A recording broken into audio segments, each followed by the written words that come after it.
Estenda suas mãos aqui mais uma vez. Vamos orar pela vida dele. Senhor Deus, graças te damos pela vida do teu filho, Pai. Um dia ele disse: eis-me aqui. Aqui ele está. Então use ele, Pai, de uma forma sobrenatural. Que não seja ele, mas o Senhor através da vida dele. Pai, confronta os nossos corações com a sua palavra. Pai, em nome de Jesus, nós não estamos aqui para ouvir o que queremos, mas o que precisamos. Então, Pai, em nome de Jesus, o teu Filho, abra o nosso coração, leva a nossa mente cativa ao teu trono, para que possamos sair daqui não da mesma maneira que entramos, mas diferente, curado, restaurado e libertos pela sua palavra, em nome de Jesus. Amém. Amém, glória a Deus. 2020 chegou. Quem esteve aqui no culto de virada do ano aqui da igreja? Uma boa parte, né? Não sei se vocês lembram, mas o pastor Caio, ele profetizou um ano de muitas bênçãos e pediu para você ir em casa lá e anotar as vossas expectativas para o ano. Vocês anotaram? Eu anotei as minhas e já tomei posse. Creio que esse ano será um ano magnífico, um ano mais júnior, mas o ano começou meio bagunçado aí, o Donald fazendo um negócio, o tal do Iatolá fazendo outros negócios, mas a palavra de Deus nos ensina que o maior do mundo é o menor perante Deus. Reinos passaram, quem é Donald Trump, quando se compara a Nabucodonosor, como se compara aos impérios medos, persas, ao faraó, nada. Mas a nossa geração se apavora, porque não entende que servimos um Deus eterno e que alguns governantes têm uma proeminência maior, mas não quer dizer nada. Um alô especial aí, a galera de um fundão aí, todo bonito aí de Manaim Worship, viu?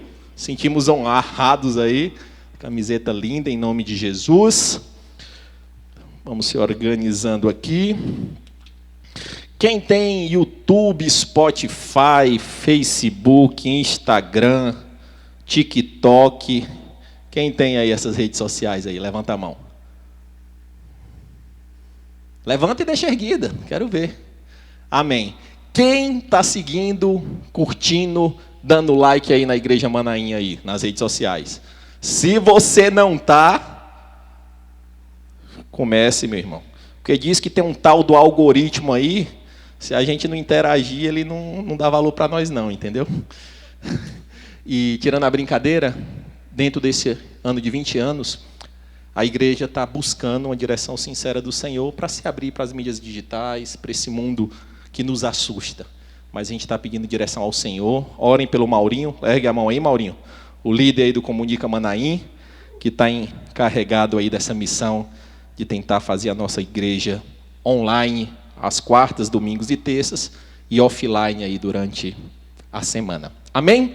Quem esteve aqui no domingo, não sei se vocês lembram, o Paulinho pregou sobre o livro de Lucas. Um texto bem cabeludo, complexo. E enquanto ele estava discorrendo na mensagem pela manhã, ele falou que ele queria depois se aprofundar sobre o Jesus que ora, o Jesus que se relaciona com Deus. E quando eu desci ali, eu abracei ele: Paulinho, será a mensagem de quarta-feira, Deus já colocou no meu coração. Então, quem prega é o Espírito Santo. Ele só muda aqui o entregador da mensagem, entendeu? Às vezes vem um carteiro mais gordinho, outro mais magrinho, outro sem cabelo. Só muda o carteiro. Mas o dono da mensagem é o Senhor Todo-Poderoso. Amém? O título da mensagem de hoje é Jesus, e pior que esse negócio de mídia social, eu tenho que me organizar aqui, que o Maurinho disse que eu ando muito, que eu fico saindo do foco aqui.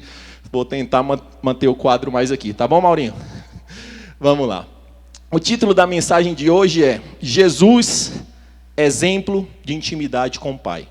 Jesus é o nosso exemplo de todas as coisas, mas um dos maiores exemplos que Ele nos deixou é um Deus, Filho, que se fez homem, mas enquanto esteve aqui na terra, tinha um relacionamento íntimo com Deus Pai. Amém? Vamos estipular aqui duas formas fundamentais de se relacionar com Deus. Existem outras formas. O jejum é uma forma de se relacionar com Deus, as ofertas, generosidade. Mas existem dois pilares que eu acredito que é inquestionável na Igreja de Cristo, que são pilares para se relacionar com Deus. Um é a oração e a outra é a leitura da palavra de Deus. Alguém questiona isso, irmãos? Que a forma da gente se relacionar com o nosso Deus é através da oração e da leitura da palavra? Mas sempre tem aquele cara metido a esperto de Bíblia, né, que quer dar um nó na gente, aí fala, mas Jesus não lia a Bíblia, Jesus não tinha a Bíblia, por que a gente tem que ler, né? Ele era o próprio verbo, né? Com 12 anos ele já estava lá na sinagoga dando nó na cabeça dos mestres da lei, né? Então ele não precisava viver com a Bíblia debaixo do braço, até porque ela foi escrita bem depois dele. Mas para nós, humanos, comedores de feijão, os dois pilares nossos para a gente se relacionar com Deus Todo-Poderoso é oração e leitura da palavra. Amém? E como Jesus ele não precisava ler a palavra e não tem relatos dele lendo a palavra, a gente vai se atentar mais na vida de oração desse Cristo, numa vida íntima de relacionamento que ele tinha com Deus Pai. Mas a palavra de Deus também nos diz que nós precisamos esconder a palavra de Deus no nosso coração para não pecar contra ele. Então, assim, a oração e a palavra e oração, os dois pilares. Mas aí, se eu questionar mais Júnior, mas a palavra de Deus no livro de João diz que o Pai e Jesus é um só, para conhecer o Pai tem que conhecer o Filho. E por que esse Filho, sendo Deus, precisou se relacionar com Deus Pai? Muito simples. Porque enquanto ele estava lá no céu, ele era um membro da Trindade que governava o universo, numa região celestial. Quando ele desceu, ele se fez carne, se fez homem, se fez humano. E para sobreviver às intempéries, aos dilemas da vida, ele precisava se relacionar em oração com Deus Pai. Amém? E Jesus ele nos ensinou muito didaticamente sobre ter uma vida de oração.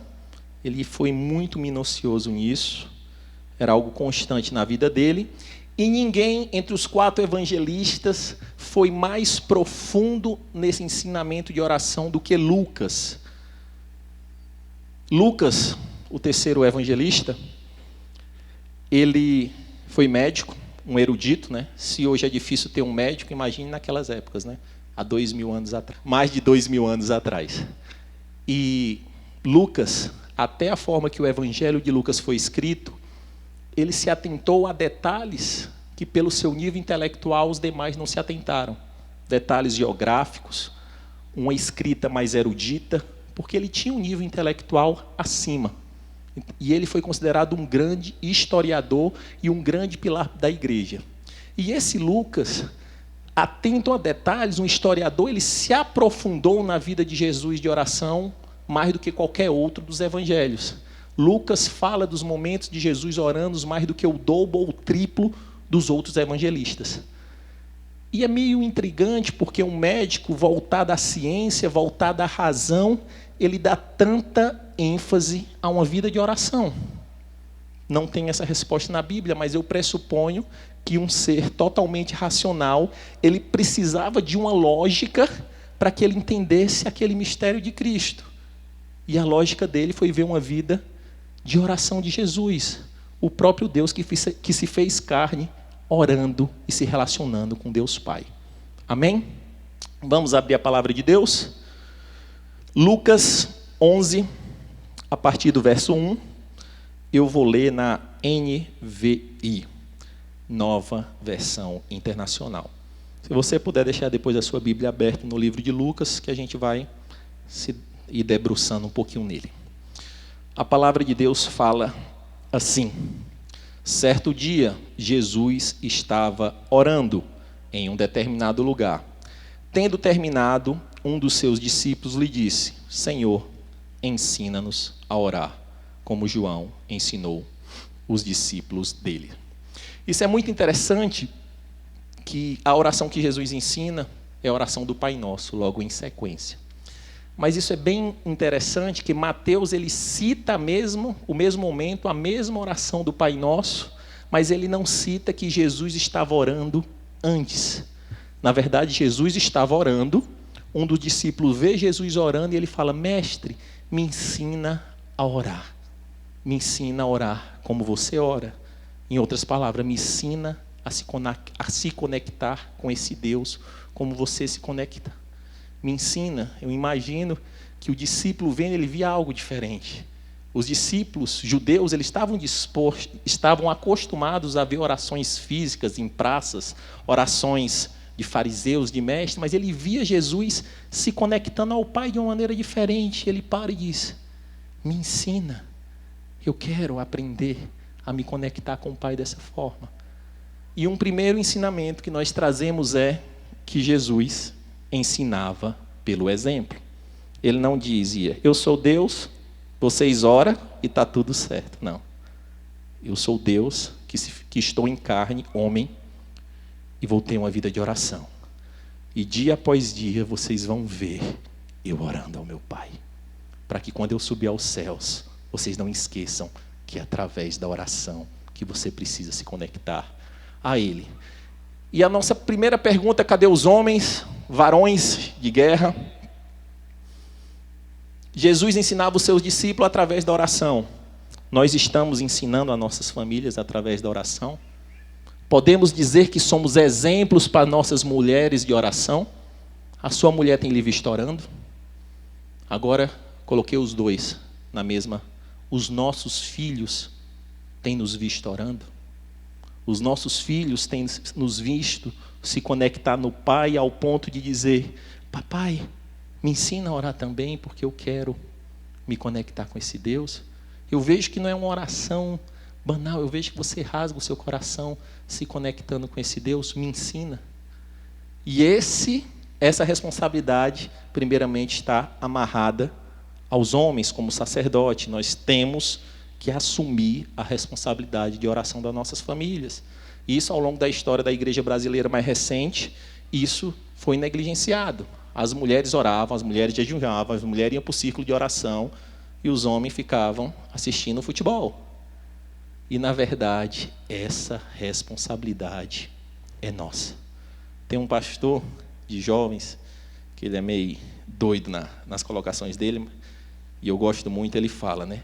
Ele é casado e tem 2 filhos adolescentes. Podem orar, orem quanto quiser, mas aqui em casa ninguém ora mais do que eu. E esse tem que ser a sede dos homens da igreja. E se, mas eu não sei como orar.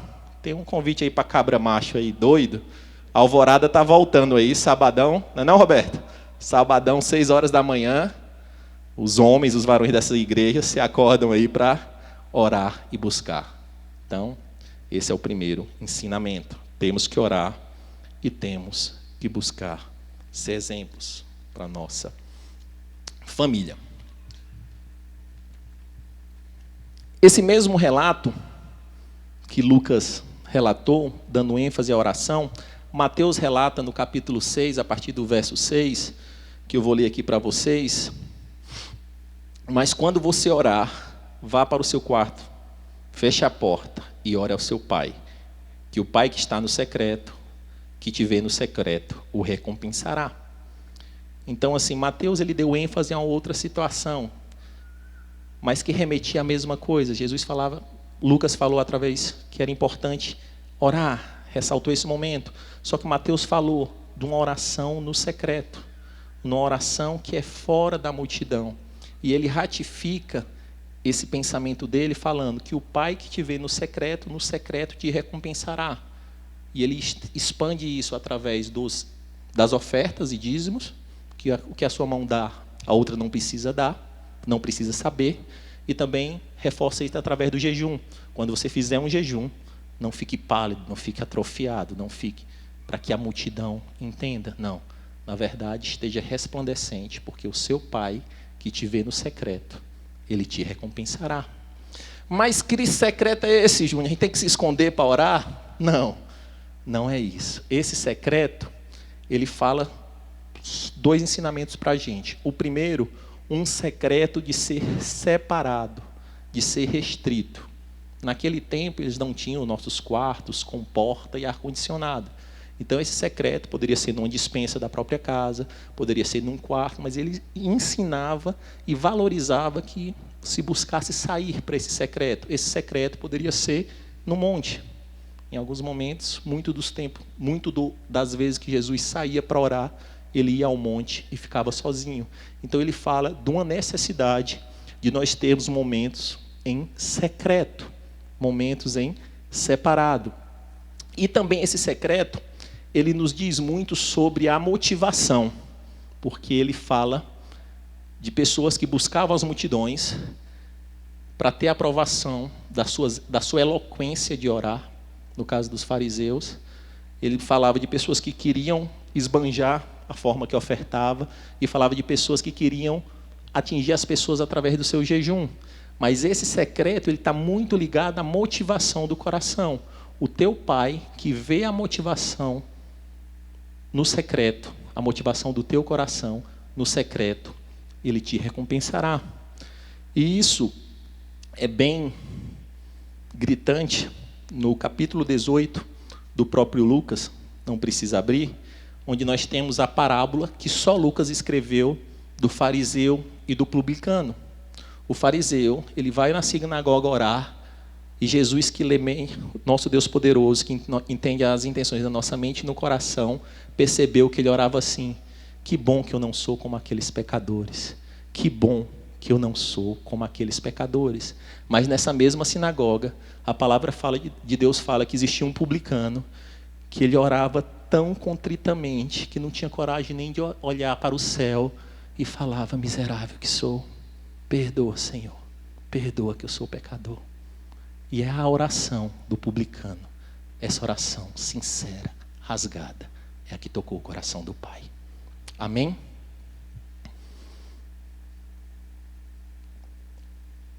E trazendo isso para os nossos dias atuais, nem sempre a oração do fogo, da irmã do fogo, nem sempre a oração do pastor, nem sempre a oração do líder quer dizer muita coisa, se não tiver alicerçada no Pai. Às vezes a sua oraçãozinha lá, gemidos inexprimíveis que você não consegue nem falar, mas uma oração sincera, lá no teu quarto em secreto, toca mais o coração de Deus do que uma oração de um líder, se ele não estiver conectado com Deus. Então hoje você tem livre acesso, meu irmão. Hoje a gente vê muitas pessoas buscando que ore por mim, que ore por mim, que ore por mim. Amém. A gente tem que estar em comunidade, tem que estar orando, e isso é importante sim, mas pessoas têm negligenciado a sua responsabilidade de orar ao Deus Santo só para pedir oração. Isso não é bom.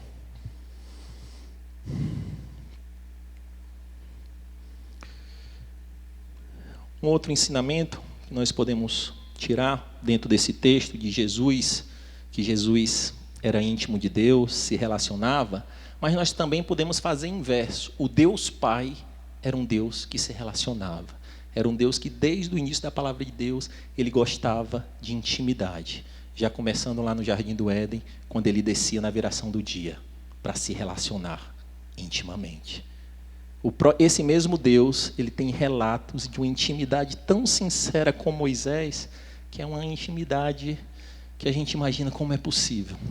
Desde o chamado dele, ele aparece numa sarça ardente, e corrige Moisés, e fala com Moisés, e reforça o chamado de Moisés.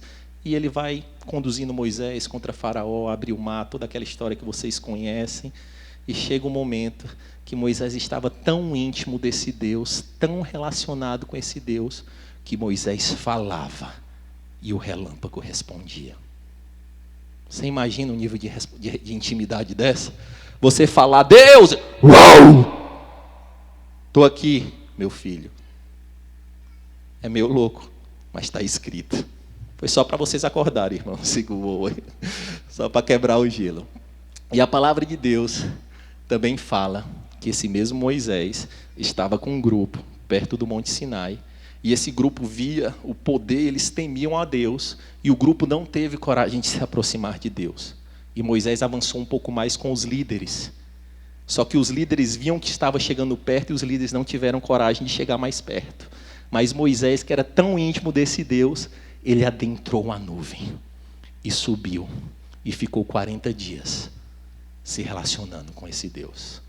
A palavra de Deus, ela relata o concreto desse relacionamento, que foram alguns ensinamentos de Deus a Moisés. para conduzir o povo. Mas você concorda comigo, um Deus que criou o mundo da maneira que nós conhecemos em 6 dias, ele não tinha muita coisa para ensinar em Moisés em 40? Na verdade, ele queria se relacionar com Moisés. Ele queria estar com Moisés perto. Não era uma reunião burocrática para falar só de tabernáculo, de sacerdote, dessas coisas. Isso sim, Deus acredita que rapidamente ele resolveu. Mas Moisés, eu quero me relacionar contigo. Esquece o tempo, esquece tudo que está lá embaixo. Senta aí, meu filho. Mas isso gerou um temor e um tremor no meu coração. Quem já ficou numa situação de você ter que se relacionar com uma pessoa que você não tem intimidade nenhuma? De você estar lá sentado numa mesa, um amigo do amigo que você conhece, que o outro conhece, todo mundo sai, fica só você e aquela pessoa. Aí você faz umas 2, 3 perguntinhas amarelas e o assunto acaba. E um dá um sorriso assim meio amarelo pro outro, e aí, choveu, torce pro futebol, o cara te dá um não gosta, aí já está acabando as perguntas, não tem mais o que fazer. E você fica lá e em 5 minutos, o 2 puxa o celular e fica. Que é o que o povo que possa vir nos conectar aqui volte. Mas eu fico pensando, se você ou eu subisse para o Deus Criador, a gente teria intimidade para se relacionar com Ele por 40 dias, ou em 5 minutos teria acabado o nosso assunto. Moisés ficou 40 dias, ele poderia ter ficado mais. Porque eu imagino, e aí, Deus, aquela parada lá que você fez, eu gostei, você queria me matar lá, mas você desistiu, e o faraó lá, você viu? Então, você endureceu. Eles tinham intimidade, relação causa e efeito de pai e filho, que eles poderiam ficar 40 dias ou mais. Mas se você não se relacionar com esse Deus intimamente, 5 minutos é uma eternidade. E o que falar de Jesus, que no início do ministério dele, Lucas, ele enfatiza isso, só Lucas enfatizou, que antes dele receber o Espírito Santo, ao ser batizado, ele estava orando. E com certeza não era uma oração aqui em espírito, porque senão não teria sido relatado. Alguém viu Jesus orando, e chega um momento que o céu se abre, desce o Espírito Santo, e Deus fala, esse é meu filho, em quem me comprazo. E esse Deus leva Jesus para ser tentado no deserto. Mas você imagina Jesus passando 40 dias no deserto, sem a presença de Deus? Eu não imagino, até porque ele já tinha recebido o Espírito Santo. Ele estava sendo tentado, estava resistindo contra Satanás, mas ele já tinha recebido o Espírito Santo, e ele se conectava com o Pai, porque é humanamente impossível alguém ficar 40 dias sem comer, se não tiver em espírito. Se fosse só o Jesus jogado à própria sorte, lutando contra Satanás, ele não teria resistido. Então, o mesmo Deus que teve a intimidade com Moisés, uma figura proeminente no Velho Testamento, de 40 dias, ele pega e repete a história com Jesus no Novo Testamento. Ah, Jesus, mas aí você fala só desses caras, Deus, Moisés, Daniel, que preferiu ser jogado numa cova a deixar de se relacionar com esse Deus. Eu quero saber de gente como a gente. Tem gente como a gente. George Winterfield, um homem inglês, pregador, ele dividia a vida dele, todo o ministério, 24 horas em 3 vezes. 8 horas de intimidade com Deus, 8 horas para comer e dormir, e 8 horas de serviço, pregação. E foi um cara que abalou um país com as suas pregações, que há 200 séculos atrás. Mas é muito longe, lá não tinha internet, não tinha as coisas lá para ele se dispersar. Francis Chan, pastor contemporâneo nosso, americano com ascendência asiática, ele tem uma busca tão íntima para Deus, que numa das pregações ele fala que junto com o staff dele, né, hoje virou o nome, né, diácono virou staff, né, independente sem juízo de valor, mas os próximos deles, os discípulos dele, numa reunião próxima, ele falou, quem não está disposto a gastar pelo menos 1 hora por dia de oração e leitura da palavra, abandone esse ministério, porque a gente não vai conseguir caminhar junto. Dentro do que a gente está buscando a fazer, dentro do que a gente está buscando a pregar, dentro do que a gente está buscando impactar, se você não quiser se relacionar com Deus, vai chegar uma hora que a gente não vai estar falando a mesma língua. contemporâneo nosso. Então a gente tem exemplos práticos e reais da necessidade desse relacionamento com Deus. Um outro ensinamento, esse está em Lucas 5, verso 16 e 17, diz: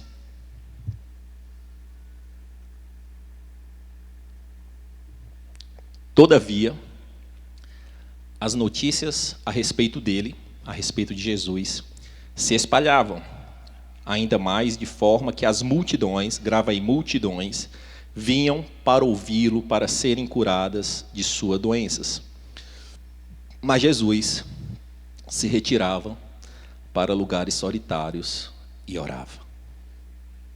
Em algumas versões ele fala, e orava frequentemente, constantemente. Quer dizer que Jesus ele já tinha se aberto para o ministério, já tinha voltado da tentação do deserto, começou a curar, começou a fazer a diferença, e as multidões começaram a segui-lo, ele estava bombando, quase com uma placa de rubi do YouTube, e ele largava tudo e ficava no secreto com o Pai. Qual o grande ensinamento que nós absorvemos de Jesus? Ele não teria nada para dar para a multidão se não estivesse recebendo e se conectando com o Pai permanentemente.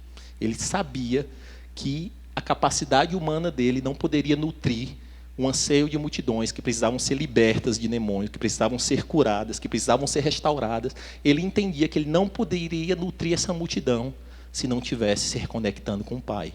Estava bombando, estava legal, e tinha um momento que ele parava e se recolhia para se conectar com o Pai. Só que a multidão, ela é enganosa. De repente, a gente vive num mundo onde sucesso hoje é medido por likes, por seguidores, que não são seguidores de Cristo, são seguidores de comedor de feijão igual a gente. Essa é a métrica do sucesso. Só que essa multidão, ela tende a nos enganar se nós não tivermos com muito cuidado da motivação. Por que que tende a nos enganar? Porque muitas vezes a multidão, ela não conhece o coração. E você pode estar sendo nutrido pela multidão, sendo aplaudido pela multidão e caminhando para o inferno. Pode ser um cara que está bombando, a multidão está te amando, a multidão está gostando, está legal. Mas se você não estiver se reconectando com o Pai, para saber quem você é, quem é o seu Pai, e está se nutrindo nele, Júnior, isso tem aplicação às nossas igrejas totalmente. Totalmente. Você pode ser um membro, um servo de Deus, que recebe vários tapas nas costas pela sua força física do braço. Você não tem dia, não tem hora, trabalha pra caramba, chega cedo, sai tarde e tal, mas isso aí é suor do seu rosto.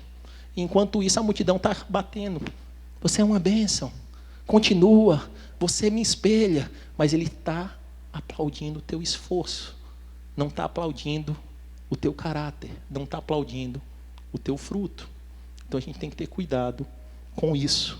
Júnior, você está dizendo que não é para servir intensamente? Sim, mas esse serviço tem que estar alicerçado previamente a um relacionamento com o Pai. E ele sabia, um outro ensinamento, em Jesus abandonar a multidão, ele sabia que 5 minutos com o Pai valia mais do que 10 horas com centenas de milhares.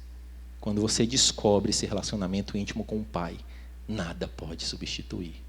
Nada pode substituir, nada, nada.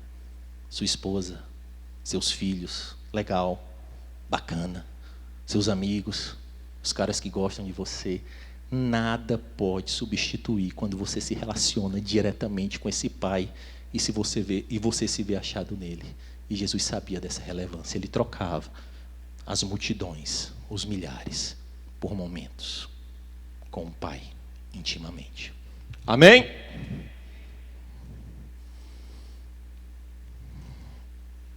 E como essa própria passagem fala, em algumas versões, que Jesus orava frequentemente, a gente tem um outro ensinamento aqui. A importância da frequência, a importância da constância. A vida do crente é uma maratona, literalmente. Não é um tiro de 100 metros lá que você dá todo o seu fôlego e acabou. Júnior, isso quer dizer que se eu jejuar 48 horas, 24 horas de oração, ler a Bíblia toda em um mês, é bacana? É bacana, se você continuar. Se você não continuar, diferente de outras áreas na nossa vida, que nós podemos estocar alimento, nós podemos estocar dinheiro no banco para nos dar uma devida segurança, o relacionamento com Deus, ele é diário. Você tem que se nutrir diariamente. Todo dia você precisa de um pouquinho mais. Todo dia você precisa de um pouquinho mais. E se você deixa de ter esse relacionamento, da mesma forma que os seus pulmões precisam de ar, da mesma forma que o seu corpo precisa de alimento, a gente precisa desse contato diário com o Pai para ser nutrido, para ter uma vida de acordo com o que Ele espera de nós. Vocês estão aí, gente? Às vezes eu faço essa pergunta quando eu dou uma perdida aqui no esboço. Impressora, acabou a tinta preta, está a tinta vermelha, eu não estou lendo nada, gente, misericórdia. Vamos lá. Voltemos. E a importância dessa frequência, foi feita uma pesquisa real, recente, com 40 mil americanos, de 8 a 80 anos, para entender o impacto, voltando agora não à vida de oração, mas sim à vida de leitura e relacionamento com a palavra de Deus.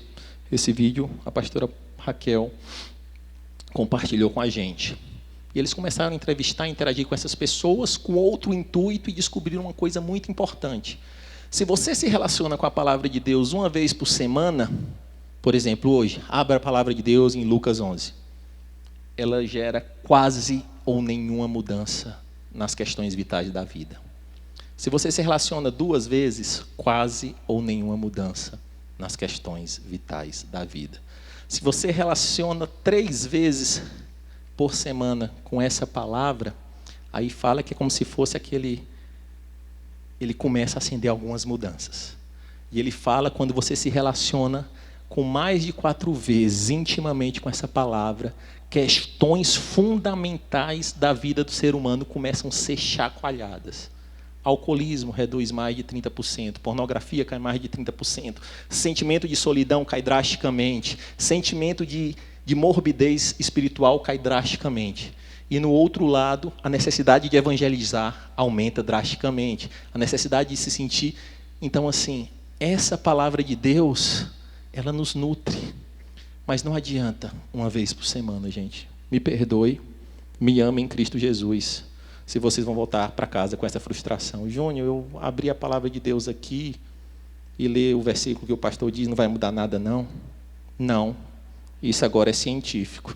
Tem até estudos com amostragem, com desvio padrão e uma série de coisas. Então, continuidade, frequência. Amém?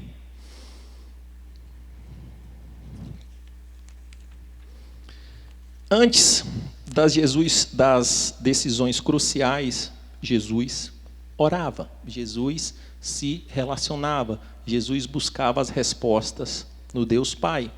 Num daqueles dias, Jesus saiu para o monte a fim de orar, e passando a noite orando, noite toda, ao amanhecer, chamou seus discípulos e escolheu 12 deles, a quem designou como apóstolos.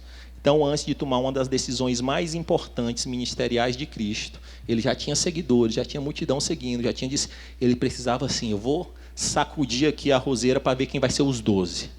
Os caras que vão assumir com faca nos dentes essa missão, são dos melhores. Tem falhas, mas eu sei que vai ser esses aqui que eu vou apostar. E ele buscou essa decisão conectado com Cristo. E a pergunta que a gente faz que nós fazemos hoje é: quais decisões cruciais da nossa vida a gente tem buscado intimamente a resposta do Senhor? Ou a gente vai lá e diz, para que perguntar para Deus? Será que Ele vai saber responder? Não, quem vai resolver? Eu, o Chapolin Colorado. É você, o Chapolin Colorado vai resolver tudo sozinho. Não dá, mano. Não dá, meu irmão. Se Jesus, o Filho de Deus, precisava de Deus para ter orientação nas decisões críticas da nossa vida, da vida dele, imagina nós. E um outro aprendizado que nós temos aqui também é que Jesus orava a noite toda. E hoje é bacana a gente fazer vigília de oração e tal, mas naquela época isso tinha um valor até maior do que hoje, porque naquela época não existia eletricidade, era uma geração naturalmente diurna, o hábito noturno era quase zero. Quem ficava nas ruas à noite eram assaltantes, eram soldados. Na verdade, Jesus, ainda assim, ele abria mão do seu sono para orar a noite toda. Aí vem aquela questão das irmãzinhas, né, que ora de madrugada, né? Eles, irmã, por que você ora de madrugada? Eles, porque não tem fluxo para concorrer, sobe direto. Aí eu pergunto, mas o Juninho que está lá na Austrália, do outro lado, que lá já é manhã, que o pessoal está orando lá? Mas para essas irmãs é inquestionável a fé que a oração da madrugada faz. E a minha mãe é dessas, e eu concordo com ela. Mas eu acredito mais do que uma questão de horário, é uma questão de intimidade, uma questão de solitude. Na madrugada não tem telefone tocando, não tem criança brincando, não tem nada. Ali na madrugada você consegue se conectar intimamente com seu pai. Não no momento de solidão, mas no momento de solitude. E qual é a diferença de solitude e solidão? Solidão é um sentimento péssimo, que mais tem afligido a nossa sociedade moderna, onde a pessoa se sente rejeitada e acaba sozinha, isso gera tristeza, depressão, uma série de coisas. A solitude é o inverso, uma pessoa que eu poderia ter decidido estar no meio de várias pessoas, eu opto por um momento de solitude genuína, onde eu quero me encontrar com Deus e me encontrar comigo mesmo. Só que nesse mundo moderno, o medo da solidão tem afastado as pessoas da solitude. E onde essa solitude, ao longo da história, era muito valorizada. Os filósofos, os grandes escritores, eles tinham maratonas, não de Netflix, mas de solitude, onde eles passavam tempos e tempos sozinhos, se conectando consigo mesmo também. E em Lucas 9:18, Jesus, vamos correr. Vamos correr, Jesus, me ajuda, Pai. Falta só um pouquinho. Lucas 9:18. Certa vez, Jesus estava orando em particular, e com ele estavam os seus discípulos. Aí depois que ele saiu dessa oração em particular, ele perguntou, quem as multidões dizem que eu sou? A intimidade de Cristo era fundamental para ele saber quem ele era. Durante o dia, ele recebia o nome de Beuzebu, ele recebia o nome de príncipe das trevas, ele recebia uma série de calúnias contra a intenção dele, mas quando ele ia lá e se conectava com o Pai, você é meu filho amado, você é meu filho amado, você é meu filho amado. Então é na intimidade que nós vamos saber quem nós somos. Hoje o mundo pode dizer, você é crente, você é um doido, você é um trouxa. E se você não se conectar com o Pai, você vai ficar, eu sou um crente, eu sou um trouxa, eu sou um crente, eu sou um trouxa. Meu Deus, eu sou um crente, eu sou um trouxa. Mas se você recebe isso, e de madrugada você tem uma experiência íntima com Deus, eu não sou trouxa não, eu sou filho, propriedade exclusiva do Deus vivo. E esses que estão falando isso de mim, se não botar as barbas de molho, como diz bem o Edu, vai chegar um dia, que aí a gente vai ver quem é trouxa ou não. Vai chegar um dia onde a gente vai ver quem é trouxa ou não. E nessa intimidade, Jesus sabia quem ele era. Ele sabia tanto quem ele era, que já sendo vencido, caminhando para a sua crucificação, e aí? É o rei dos judeus? Você que está dizendo. Se eu dissesse, também você não acreditaria? Eu sei quem eu sou. Eu sou o Messias que vim salvar o mundo. Se você acredita, se você não acredita, você está apenas cumprindo um ato que você não sabe a intenção desse ato. Você acha que você está prevalecendo sobre mim, me crucificando. Mas você, na verdade, está sendo utilizado para mudar a história e salvar a humanidade. Amém? Aí, gente, fica uma pergunta, né? Cristão significa pequeno Cristo. Pequeno Cristo significa imitador de Cristo. Se Jesus era o exemplo de intimidade com Deus, por que a gente quer copiar ele em vários aspectos e não quer copiar nesse aspecto de intimidade? Eu quero a vitória de Jesus, eu quero ser triunfante que nem Jesus, eu quero... Mas um grande ensinamento dele de intimidade com o Pai, muitas vezes eu e você, a gente deixa, não, isso dá trabalho demais, cara.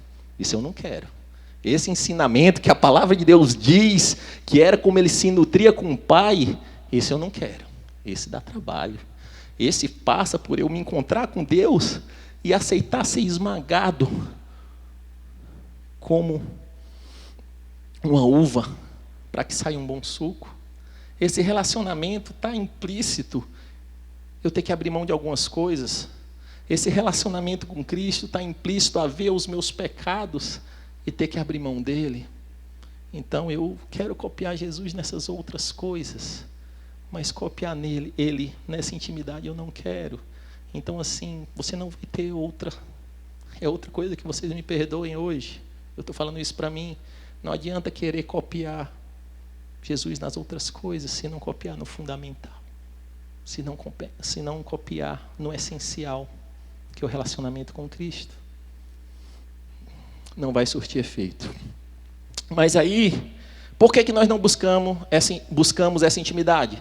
Resposta automática. Não tenho tempo. Quem não tem tempo aqui? Quem não tem tempo, pô? Eu não tenho tempo com uma série de coisas. Quem o dia de 24 horas precisava ter 48 para a gente fazer o que a gente quer fazer? Todo mundo. Só que, parafraseando a Bíblia, que a palavra de Deus fala, aonde está o teu tesouro, ali está o teu coração. Eu faço um link. Aonde está o seu tempo, está o teu coração. Se você tem muitas coisas para encaixar num dia limitado de tempo, você vai ter que encaixar o que é prioritário. Você vai ter que encaixar o que é essencial. E se você prioriza outras coisas a despeito desse relacionamento, você está dizendo que esse relacionamento não é importante. Não, Júnior, mas não é bem assim. É sim. Existem contra fatos, não há argumentos. Se você diz que ama esse Deus, que Ele te salvou, que Ele mudou a sua vida, e você não tem tempo para se relacionar com Ele, então as coisas não conversam. Júnior, mas é bem difícil. Concordo que é muito difícil. Porque se a gente pegar o nosso dia de 24 horas, separar o tempo que a gente tem que comer, dormir, tomar banho, essencialmente coisa que a gente não consegue negociar. Se pegar o tempo que a gente tem que trabalhar, o tempo do trânsito, resta aproximadamente 30% do seu dia para você tomar as decisões. O que é que vai ser priorizado? Deus, família, você mesmo, porque lá como tem lá, amar a Deus, amar a si mesmo e ao próximo. Esses aí são 3 pilares da vida do crente. Então isso tem que estar encaixado de alguma forma no tempo que lhe resta, no tempo que nós podemos gerenciar. Júnior, mas eu não tenho tempo, é bem complexo. Eu disse, amém, meu irmão. Amém. Só que uma pesquisa de uma empresa londrina disse que a média do tempo nas redes sociais, em 2012, era 90 minutos. E agora, em 2019, aumentou para 142 minutos. A média. Média dia. Em média dia, nas grandes cidades e países capitalistas, as pessoas estão passando, em média, 2 horas e 22 minutos nas redes sociais. A última média de 2019 no Netflix foi de 1 hora e 11 minutos, média, dia, por pessoa. Júnior, você tem algo contra redes sociais, Netflix? Não. Desde que eles estejam no lugar dele. Se ele está preenchendo o seu tempo tão suficiente que não sobra espaço para Deus, aonde está o seu tempo, está o seu coração. Tão simples quanto isso.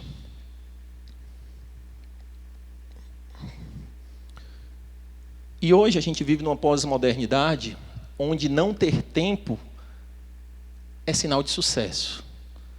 Onde você está exaustivamente ocupado é sinal de sucesso. Quão sucesso eu tenho porque eu só durmo 5 horas por dia? Quão sucesso eu tenho que eu fico 5 anos sem tirar férias?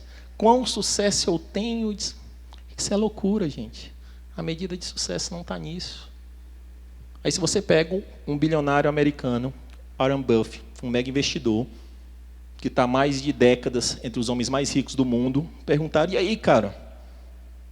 Ele hoje já tem mais de 80 anos. O que é que esses teus bilhões te proporcionaram que você mais valoriza? Aí ele pegou uma cadernetinha, um senhorzinho, o poder da agenda vazia. Eu só tenho um compromisso, um dentista daqui a 4 meses. E a gente fica querendo colocar coisa. Não, eu vou, eu faço, eu aconteço. E às vezes a gente tem que voltar e aprender com Jesus, com a solitude, com o secreto. Manaim Worship, pode ir subindo aqui, que a gente está caminhando para o final. Em passos lentos, mas caminhando para o final. Uma vida de intimidade. O que nós aprendemos com Cristo é que a vida de intimidade com Deus, como o pastor Caio fala sempre, a vida do cristão, ela é uma maratona. É do início do momento que você aceita Jesus como seu Salvador, até o momento que você morre, ou até o momento que você for arrebatado. Enquanto você está nessa vida, você tem que estar buscando se aprofundar em intimidade com esse Deus. E qual é o grande exemplo de Jesus? Quando ele se abriu para o mundo, Lucas ele pegou isso categoricamente, ele se abriu orando. Porque antes de receber o Espírito Santo para ser batizado, ele estava orando. E ao terminar o seu ministério enquanto homem, ele terminou orando. Pai, a ti eu entrego. Está consumado. A ti eu entrego, Pai. Então o grande ensinamento durante 3 anos exaustivo de Jesus que ele teve intensamente uma vida de relacionamento com Deus. E ele começou o ministério orando e terminou orando.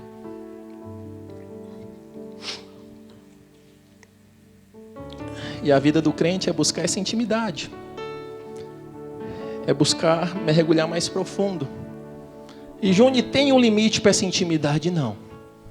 Quanto mais você mergulha, quanto mais você, como Ezequiel bem fala, pode estar nos joelhos, na cintura, no lombo, você pode estar coberto, você pode estar submerso nessa intimidade. Mas vai chegar um dia, gente, aquele dia onde a nossa intimidade com Cristo ela vai ser revelada.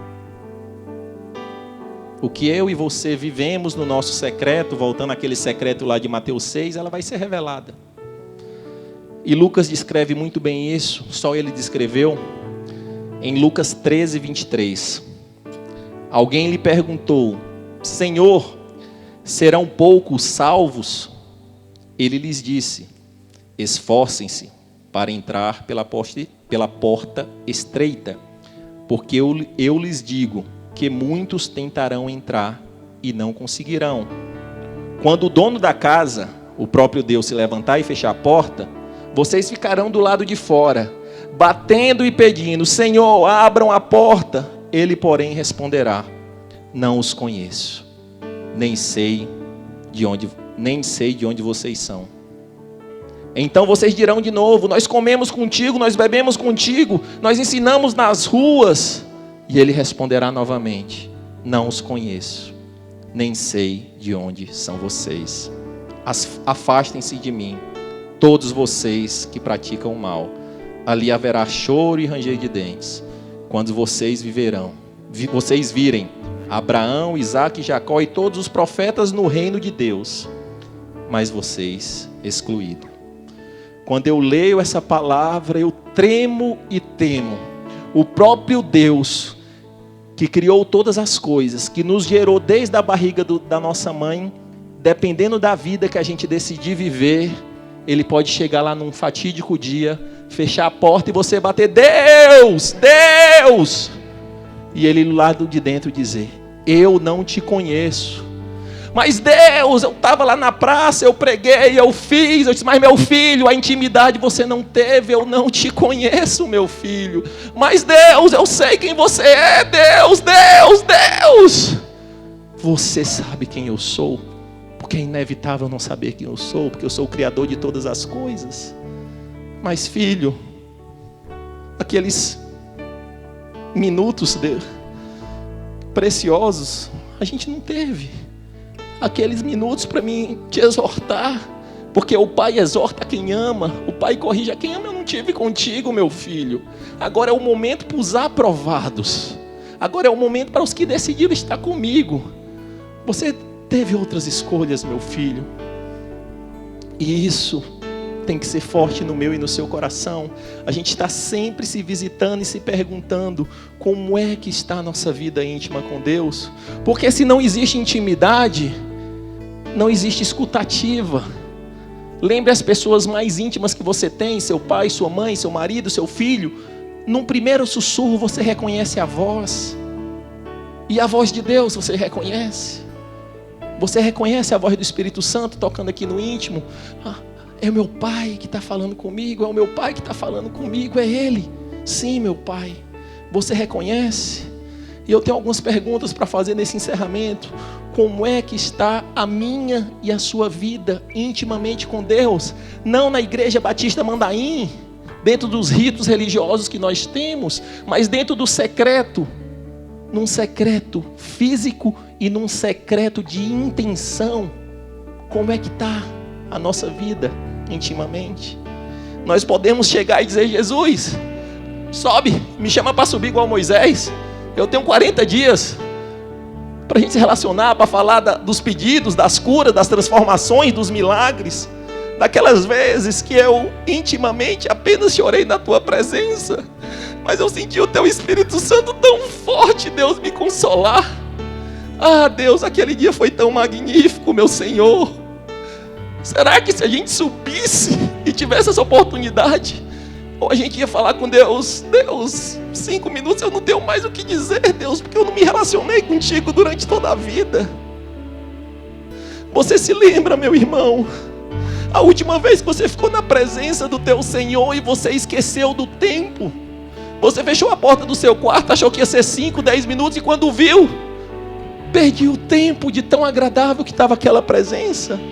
Você se lembra a última vez que você leu a palavra tão despretensiosamente e ficou lá num texto, meditando, e aquela palavra te consolando, te cortando, e você chorando, e você perdeu o tempo? Você se lembra? Nós nos lembramos desses dias. Isso são perguntas que nós temos que responder. Temos que estar com ela. Não é uma palavra tão fácil.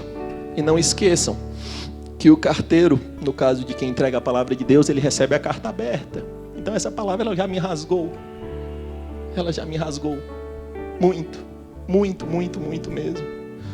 Onde eu tenho pensado drasticamente o que eu tenho feito, do pouco tempo que eu tenho gestão. Porque da minha vida, grande parte do tempo eu não tenho gestão dele. A vida louca ela já consumiu, esse mundo capitalista já consumiu. E desse pouco tempo, o que é que eu tenho feito? Qual a intimidade que eu tenho tido com Deus? Qual a intimidade que eu tenho tido com a minha família? Que não adianta ganhar o mundo inteiro se você não tem intimidade com a sua própria família. Qual foi a última vez, marido, esposa, que vocês conversaram despretensiosamente sem o celular nas vossas caras, nas nossas caras? Qual foi a última vez que a gente teve um tempo com os nossos filhos que não se limitou a dar um tablet para ele, para que ele ficasse lá, e o filho clamando: pai, eu quero intimidade contigo, meu pai. E a gente: não, filho, não, filho. E que para esse ano de 2020, meu irmão, que eu e você possa refletir sobre isso, e que essa seja uma das grandes alvos. Essa eu coloquei no meu caderninho lá. Ter mais intimidade com Deus. Mais. Essa tem que ser uma busca permanente. Mas eu queria fazer uma pergunta, que nem sei se todos são crentes. E Júnior, como é que eu não sei de nada dessa coisa doida, mas essa palavra aqui está cortando o meu coração? E como é que eu faço para iniciar esse relacionamento? Você precisa aceitar Ele como seu Senhor e Salvador. Dar a sua vida para Ele. Mas como é que é? É deixar tudo para trás e entregar. Foi assim que Pedro fez. Ele largou tudo, o barco, a rede, tudo, e seguiu. E a partir daí ele vai moldando. E se tem alguém que quer entregar essa vida para esse Senhor Jesus, pedindo para que Ele adentre no seu coração, reconhecendo que é pecador e que Ele é o Senhor da sua vida, se alguém tem esse intuito, erga a sua mão. Se não tiver, a gente já vai caminhar para o encerramento. Amém? E agora para o encerramento, eu tenho uma pergunta. Quem quer mais intimidade com Deus? Se você quer um ano diferente no nível de intimidade com Deus, eu te convido a vir aqui à frente, para a gente encerrar esse culto orando. Eu inicialmente já vou me colocar aqui.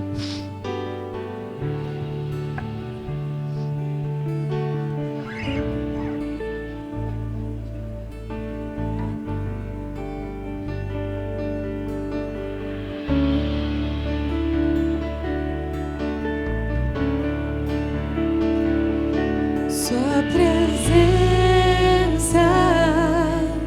é tudo pra mim.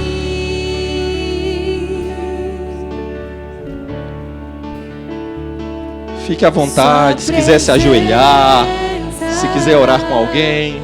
É um momento de intimidade de você e o seu Pai. Pra mim.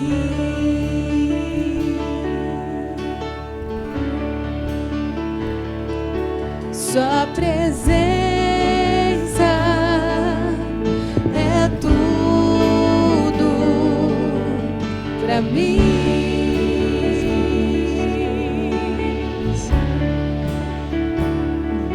Sua presença é tudo pra mim.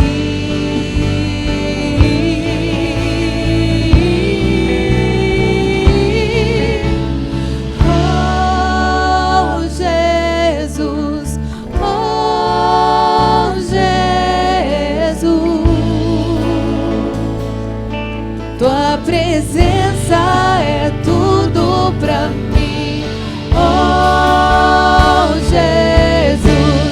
Oh, É você e Ele, você Jesus, e o teu Pai.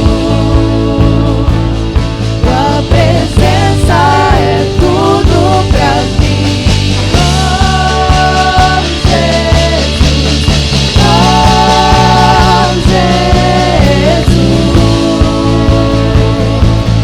Tua presença é tudo pra mim. Santo Deus, Pai de infinita misericórdia, Pai de bondade, Pai de amor, o nosso Criador, nós humildemente, Santo Deus, entramos na Tua presença.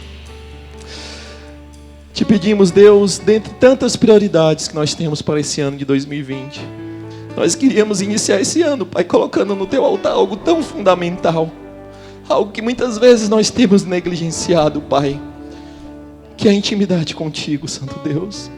Acende, Deus amado, o fogo. Acende, Deus amado, a sede. Acende, Deus amado, a necessidade por ler a Tua palavra, compreendê-la, chorá-la, meditar nela. Acende, Deus amado, a necessidade, Deus amado, de fechar a porta do nosso quarto e ter um momento de qualidade contigo, Pai. Eu e você, você e eu, onde nós possamos, Deus amado, apenas não falar dessas coisas mundanas, mas onde o Senhor possa moldar o meu coração segundo a Tua vontade, onde o Senhor possa mudar o meu caráter, onde o Senhor possa me fazer, Senhor Deus amado, mais parecido contigo. Nós não queremos, Deus amado, ganhar multidões na força do nosso braço. Nós queremos aprender com o nosso bom mestre, que constantemente, frequentemente se conectava contigo, a ponto de passar noites contigo, meu Pai.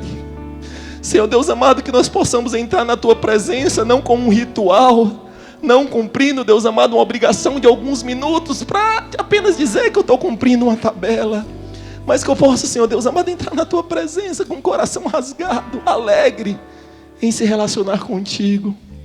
Corrige-nos, Pai, exorta-nos. Precisamos e clamamos, Santo Deus, por mais intimidade contigo. Ajuda-nos, Pai. Ajuda-nos. Em nome de Jesus.